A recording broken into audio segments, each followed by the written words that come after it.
As I walked into that door, I was nervous and anxious as hell. And there, someone jumped out of his Tesla and walked alongside with me into the room. I thought he was a speaker because he was thoughtful, but he was there to learn and to grow, which is what struck me about Diveshs. He's a tech entrepreneur. He moved to Australia 15 years ago. He's been invested in how can he make people's lives, migrants' life better, and he's written a book as well. Whenever I think of Diveshs, I think of him and Brett Lee sharing the stage. So what happens while growing up? What happens that we all become so serious about life? As we grow as an adult, we end up learning a lot, sometimes too much. A big part of that is someone who you're meant to be or someone who you think you should be. Start putting that things in your head, and whereas on the other side, when you're a child, there's no agenda or goals, or you're just yourself. Your schoolmates are like one of your most realistic friends that you'll have in your life. I think as long as you can look yourself in the mirror, the perfect version is where you've added value to other people's life. Will they remember you the day you...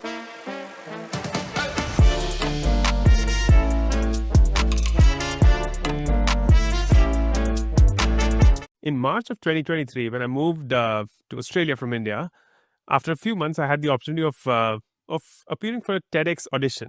And as I walked into that door, I was nervous and anxious as hell. And there, someone jumped out of his Tesla and walked alongside with me into the room. I thought he was a speaker because he was thoughtful, but he was there to learn and to grow, which is what struck me about Diveshs. Today, I have the joy and the pleasure of having Diveshs at the IgnitedNeurons Podcast. He's a tech entrepreneur. He moved to Australia 15 years ago. He's been invested in how can he make people's lives, migrants' life better, and he's written a book as well. And the big memory that we'll put some pictures here that I always, whenever I think of Diveshs, I think of him and Brett Lee sharing the stage. Diveshs, how are you today, my friend? Yeah, I'm great, and thanks for having me, Utkarsh. Absolutely. Looking forward to the conversation and learning through your experiences and the journey that you've had in this beautiful country that both of us call home. Likewise. Awesome. So Divesh, the first question, it's like the bookend question, the one we open up the conversation with, and to see where Divesh right now is. If that 8-year-old little boy, that Divesh, I'm assuming growing up in India, were to come to you right now and try and have a conversation with you, what do you think will emerge through that conversation? I think I'll probably tell him to have more fun than he is. Like as a kid, I was pretty naughty, but then I think as you grow, you start getting serious when the real world hits you. So I would probably say, yeah, learn to enjoy the life along with it as well. It's probably the one thing I would say. But I think as we grow older, we get too serious about the so-called trying to be mature and this and that. So yeah, that would be the one advice I would give myself. Yeah, it's very interesting because I think to me, I actually over the weekend attended a concert. Neha Kakkar was in town in Melbourne. I was there, so it was fascinating because there were about maybe 1,000 people there, and each one of them were dancing on their toes and doing whatnot. But I'm not someone who I'll enjoy the music, but that part of me does not get expressed very easily. So what happens? What happens while growing up? And maybe you can share a bit about your own journey. What happens that we all become so serious about life? Yeah, I think as we grow as an adult, we end up learning a lot, sometimes too much. A big part of that is someone who you're meant to be or someone who you think you should be. You start putting that things in your head, and whereas on the other side, when you're a child, there's no agenda or goals, or you're just yourself. You want to have fun. That's why even like your schoolmates are like one of your most realistic friends that you'll have in your life. It's without any output in mind, without any goals or what you could derive out of that relationship. So I think, yeah, as you grow old, I think you just learn a lot more than you probably should sometimes. What about you? Like, what were you like as a kid? Like you mentioned about Neha Kakkar's thing. Like, where obviously you can't be throwing yourself down, sitting down, letting your hair down, or but what were you like as a kid? Yeah, I think I was a quiet kid, completely an introvert, like big time. Like I would just want to be in my own zone, not go out and talk to other people. But it was when I finished school and I got to uni. I remember August some 25 years ago. I think I made a commitment to myself, Divesh, at that moment that I'm going to be as as much of an extrovert as I can and still find energy to thrive in that introvert. So I I remember day one, I would go to the seniors. Okay, so you would do ragging, and that was something that was very prevalent in India at that time. You want to rag me? I'm here. I was born to be ragged. Is what my kind of ask of them was, and they were like, "What is wrong with this person? You're in your first year here, and yes, we're your seniors, but we don't know." So yeah, I completely shifted myself during that time, I think. But I think what you're saying is, I love that thought that we sometimes end up learning too much, which almost like attaches us to this future self of ours, and makes us judge ourselves, is what I'm hearing you say. Definitely. And like knowing about you, like you're someone who pushes yourself. You know how you were just mentioning you put yourself out there. You mentioned the TEDx talk in the starting of the introduction. That's the reason you actually put yourself out there. You did one, because I'm still contemplating. Maybe one day I'll do it. There has to be the perfect version of me, which is actually standing on that stage. Mm. But does that perfect version even exist, or will that exist? So I think as long as you can look yourself in the mirror, the perfect version is where you've added value to other people's life. Will they remember you the day you're gone? So I think to a level, we're getting there, especially with migrants' life. Mm.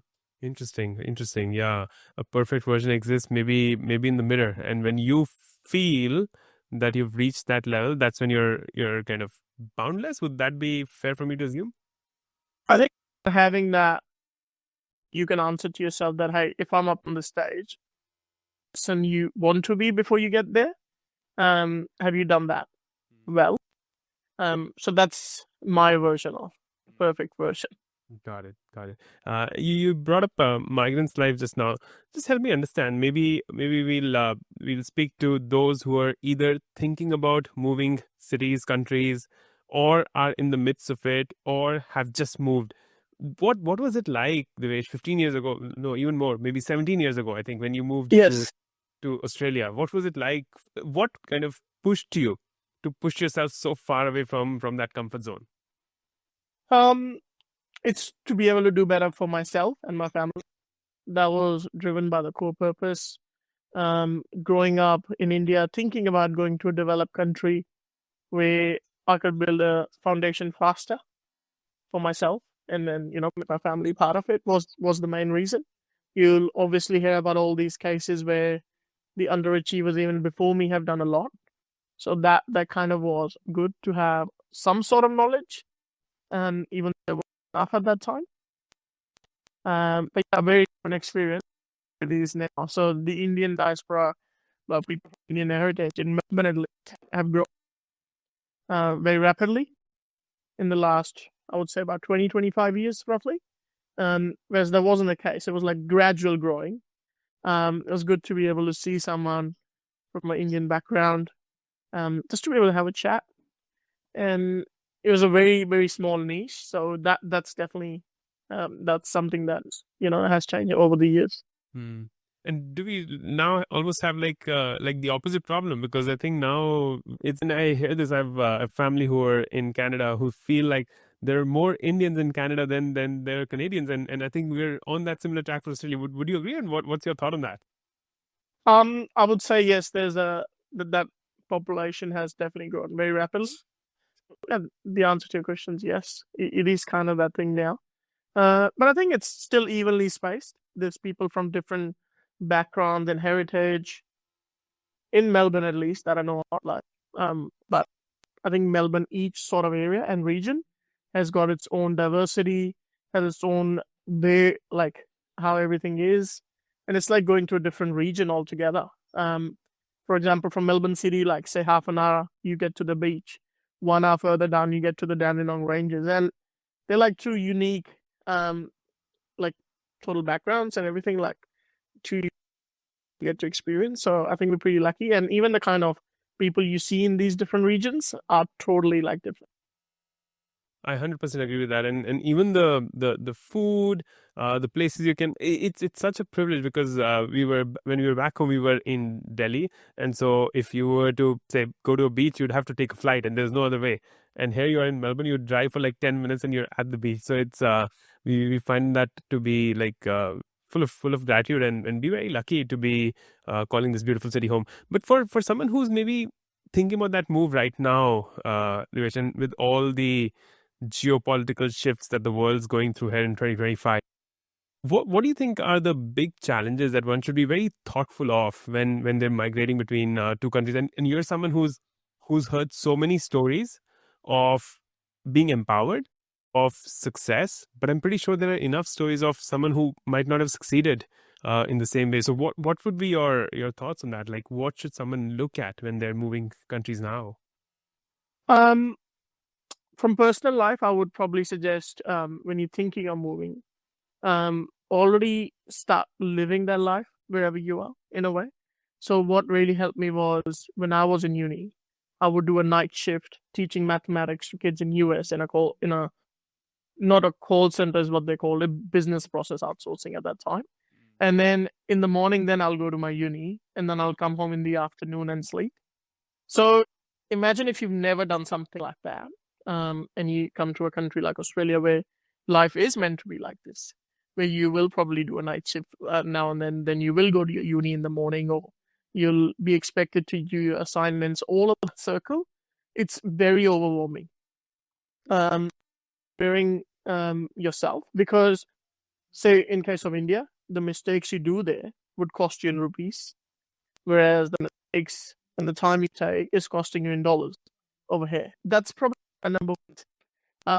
I, when coming here, who was a close friend, he went 1 year later, he actually moved back because Australia was a failure for him, because he was used to not working a lot, was spoiled by the parents, had a lot of servants at home who'll even pick his dishes. So it was such a big shock that he could not comprehend. So I think the answer to the question is probably prepare yourself as much as you can. There's so much available right now, whether you go on your socials or even with, like, one of our aim is to actually showcase role models, to showcase the real stories, not what you would see in a Bollywood movie. That you just come here with dreams that the whole scene is set around you and it's all not roses. So it's about painting that real picture. The more ready you are, be more, practice English more, take more classes, or like watch more English movies, I would say, like to be able to actually have that muscle that when it comes to actually performing, the more you've done it, the more it's going to help you. Very, very interesting. So one, I'm hearing you say it's the way of life. You got to adapt to that way of life even before you actually land on these on any country that's outside of where your maybe home is, and then the culture, that there's a shift there. So maybe if it's the language, the way it's spoken, all of that needs to be thought through. And I think the example that you give, which can be, so we have listeners who are across the world, which can be slightly difficult for someone maybe in North America or Australia or Europe to figure out. But in India, you have enough help at your disposal where you actually don't have to pick up the dishes, let alone washing them. And so I have seen, and I've spoken to friends who feel that, like, why would you go to a country outside of India where you don't even have that privilege, is what I think it comes down to, Divesh. Yes, you can call it privilege, or you can call it being spoiled. Yeah. Different ways of looking at the same thing, because for someone who's kind of lived with that thought, for them it's a privilege, and that's what I am born with and I should have for the rest of my life. And for someone else, it could be completely different. But in terms of just maybe the stories that you've seen, Divesh, and how it relates to how you've seen your journey kind of open up, are there any stories that kind of stay with you where you would like to share that with our listeners today? Short answer is all of them. Like till date, we've showcased 42 stories. And whenever I read it, some of it I see myself in it because I've lived through the journey. But at the same time, you look back and be like, geez, man, like people go through so much of issues where you'll have a refugee, say, from a Vietnam War, and whether it be like a 2-year-old kid where she actually went to US with her grandparents because that was the only means of survival on the boat. And then, but then she came a year later to actually meet her actual parents, where she forgot what they looked like and can't even recognize them. Um, and then you'll see someone who came as a student and actually became a monk, or how like a lot of migrants who use their resilience to first building a life from nothing, and then usually what's possible in a couple of generations, they try to do it in one, which is like building a business. Actually, like, so we had a CEO who manages 700 employees now and started from like nothing, and he came to help his sister settle in a new country and was sent by dad. So all these stories where someone ran away from family violence and actually came to Australia to survive because he knew that he wouldn't be able to live much longer in India, or his life would be full of stress. I can generally keep talking about it for half an hour, but I think for your listeners, one thing I'd probably like to say is how and why Migrant's life started. I had the idea, so as a kid who came here in 2008, everything, I would have said was done, say, about 7-8 years ago. I was able to make my family part of the Australian dream. And the whole idea was to educate the locals what an actual migrant goes through. So every now and then you'll hear a joke about this Uber driver could be your cousin or this or something similar, but you're like, okay, you need to educate people as to what you've gone through and what the whole picture behind a person is. So I came up with the idea of writing a blog, which about 5.5 years later ended up being a 2-volume book called The Indian Mate. And then since writing the book, whenever I'll go and talk to people and there were talks and stuff, people will be like, oh, well, who's going to write my story? And then working in product development, you kind of see there's a genuine issue of people not being able to voice their life story. That's how I started my some story. But if you go to the website, there's like a directory of people who can actually read about. But yeah, I'd love for your audience to probably tell us who they think is favorite. Beautiful. No, fascinating. I know that I did not know about that. That the book was first a blog or 5.5 years. Tell me more about that. What were you writing about when you were writing the blog? I was more reliving my life, so I never actually ended up doing the blog.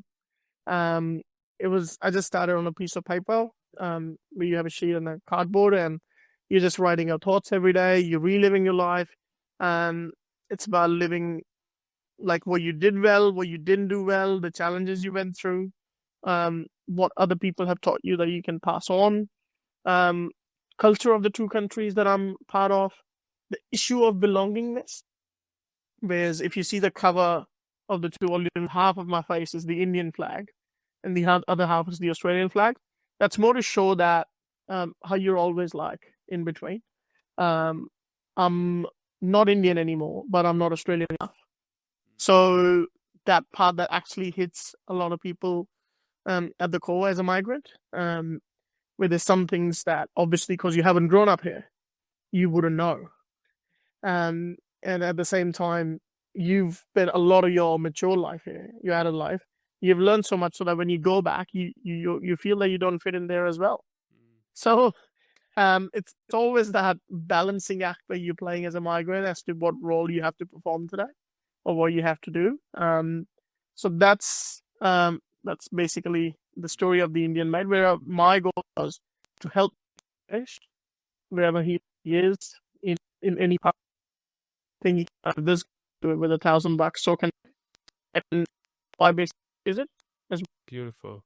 That's very interesting. It's such a dichotomy, and I've been here only 2 years, and I can feel how this will only shift over the years. So not being an Indian anymore and not fully being an Australian. How do you play that balancing act? Like what works for you? I think it's just more about being in the moment, and I'm spending my day in and out every day when you need to work. You're learning from other people around you, and I think you just develop this persona, where you're this Aussie guy with an Indian heritage, is kind of the way I look at myself now. So you acknowledge the parts that have been part of your life all this time, and at the same time, you acknowledge the country you're in and how you actually follow its cultures and traditions. Yeah, an Australian guy with an Indian heritage. I like that statement. If you were to do this all over again, Divesh, 17 years ago, come back to Australia and start this journey, what would you do differently? First thing, I would not do it again. It's very hard. That's probably the full stop of it. And like, say if I was to go and change something in what I've done, I would probably take more risks than I have. I think as a migrant, your risk appetite is always low, but that's also because you don't know much. Like, even if you're driving, say, in a 55 speed in a 60 zone and the police stops you just for a checkup, you're scared that you did something wrong. That's because of the fear of the unknown. And so I think that's one thing I like to do more. So change that mindset, which may be mistake. Even if I have, I think would probably change. I'm still the first statement is still simmering through my head right now. Not do this all over again. Very, very interesting. And then I'm thinking about that. 2 years in, I'm not able to say that yet. Maybe when I'm reaching 15, then I'll say this statement. Yes, but it's true. It's not an easy job to come to an inventory, where you've left all your friends, all your support network, everything basically you knew, and you basically signed up to be one of the deepest challenges, whereas like your assignments to your whole, say, your masters or whatever you're studying. You're trying to work that out, probably your fees or whatever your expectations are from your family back home, trying to fulfill that. And at the same time, you're trying to learn a new culture, build a whole social circle, everything. And it just doesn't stop. It doesn't. Yeah. So I used to be one of those students who will be sleeping on the train because that's kind of like my sleep catch-up time. So yeah, but I love those days. It's made me resilient, how much I am today, and it's played a role in the so-called successful version people call it, like that we've all been able to achieve as migrants. Yeah, no, I resonate with that because it does not stop. The challenges and how you continue to adapt as well, and plus this, I think. I'm using maybe a stronger word, but there is definitely an identity crisis that you go through when you shift countries. Because I'm going back to India in a few weeks, Divesh, and part of me is like so anxious of being back. Like, what's going to happen for just 2 weeks? These are real challenges, and I think the friendships, Divesh. Tell me more about it. Like, and I know you have a deep network here in Australia, but do you feel that the depth of that network, the friend group, the support system that you have equates to what you had in India? And I know you moved at a very early stage in life, so it's an apple store in this kind of comparison, but just tell me a little bit more about that. Not now. I don't miss it as much because over the years, people who've stood by you, I've literally lived half of my adult life here now, so. Or more here now, because in India, first 5-10 years, you're a kid anyways. So I don't miss that as much now, but still there's always that component, like we spoke in the starting about. Your friends at school are the ones you've done all that silly stuff with. They know you inside out. They've seen you grown up. So that part would obviously be there. But I think I've got the second best thing of people that you can count on in a foreign land, or so-called or the country you now call home by choice, where you basically interact with so many people and you end up with that little niche and pool of people who will be there for you like you for them. So every now and then, yes, moment, hey man, I didn't realize, I remember being old, young, landing with a lot of dreams, and by the time you get back up and running, you forget where all that whole life went away. And, like I haven't seen my friends you talk about, or they talk about coming here, or you talk about going back. And then the rat race keeps going, where you meant to do this, or maybe next year, maybe the year after. And before you know it, it's 5-10 years, and you missed out. But you still can't do much about it most of the time. Yeah. The rat race. It's one of those races that we all want to get out of, but also I think are making choices to get more intertwined. What are your thoughts? Oh, of course, we definitely are, because we kind of people who always want to see how much we can push ourselves. So even though you'll reach, say, stage 10, and you're like, okay, can I reach stage 11 or 12 or 13 in my version of my game, or my book? Correct. Fascinating. And through it all, I also see a deep-seated love for cricket. So when India and Australia play, who is Divesh supporting? Both. Yeah, That's diplomatically correct. no, it's actually the right answer. When I think of it, who I should support, like, India's given me a lot. It's something that I've always done. There was a time where you'll see Glenn McGrath, Brett Lee, or Shane Warne, like, get Sachin or someone else out, and like you'll be disheartened over it. But now, like, I also realize that this country's given me so much. I am Australian by choice, and say tomorrow we go to a war, I'll be fighting from the Australian side. So all those things, when you look at it, like, it just only makes sense to support both countries. In India versus Pakistan, I definitely support India, as you would guess. But yeah, when India and Australia are playing, you really can't pick a side. Yeah, it's that position we are in now as migrants. As you spoke about that 8-year-old Divesh now, and if we were to kind of keep moving forward, Divesh, if the 80-year-old Divesh were to now come to you and give you a piece of advice that you should follow till you meet that 80-year-old self, what do you think? He'll say? That's a very deep question. I don't think I've thought that far, but I think it would be like, we made it a life worth living. That would probably be the one thing, because one thing I do know is that try to push myself as much as I can every day, humanly possible. So yeah, I think that's definitely one of the things that come in my mind, because I always do look at it that, okay, if there's a chance I would regret this, I'm just gonna give it a go. So I think that's one of the things that would come up in that conversation. But yeah, I think it will still be more about have more fun, because I think I do get too bogged down with work and this and that. But I guess you can't have both the worlds, right? If you try to do everything you want to do, and you can't be on both the sides of it. Yeah, as you were saying, thank you for sharing that. As you were saying, Devesh, it's such a balancing act that now if anyone asks me, Utkarsh, how are you? I just respond with building life one day at a time, because no one day looks identical, and there is no one day where you can almost just let the guard down completely and just like completely detached from what's happening. So I understand that, but I'm just curious. Like, you said something which is just ringing in my ear. You said, I try to do as much as that is humanly possible. What does that really mean, Divesh? Double click on it for me. It's possible, as much as, like, we come up with ideas that haven't been tried before. For example, the next book that I'm writing is one chapter on life of each migrant, and the book's called Migrant's Life. So I don't know if someone's even tried something like that before.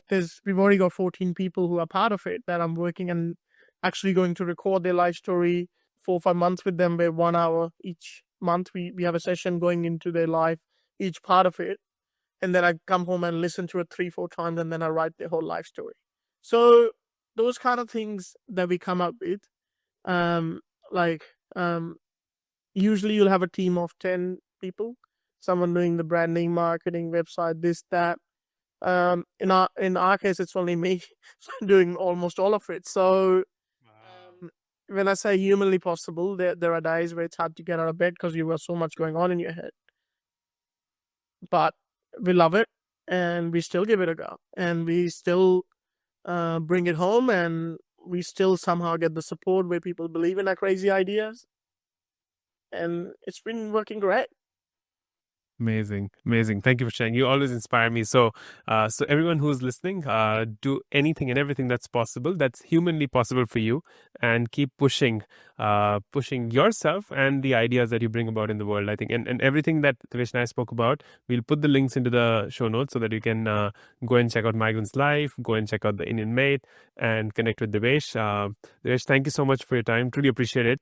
And hopefully you keep touching lives in the beautiful ways that you've always done. Yeah, and to you as well, Utkarsh. Thank you so much for having me, and thank you to the listeners for listening. Hope I was able to add 5 cents in your life. Beautiful. Great. Thank you. That's a wrap for today's episode of the Ignite Neurons podcast. If you found value in this, here's what I recommend. Take out a paper or a diary and just put down one thing that you can change about your life because you listen to this podcast. I'd really appreciate if you could share that in the comments below, because I'd love to see how it's impacting you or not. If you're on YouTube and watching this, then like, share, and subscribe, and please make this wisdom go viral. And if you're someone who loves your podcast on the go, then Spotify and Apple Podcasts are your go-to places, or wherever you're listening to this, just like, share it with a friend, and leave a comment, because I'd love to engage, love to have a conversation with you. Until next time, till we meet again, keep those neurons ignited, stay curious, keep learning, be someone who embraces a growth mindset, and I look forward to seeing you very soon.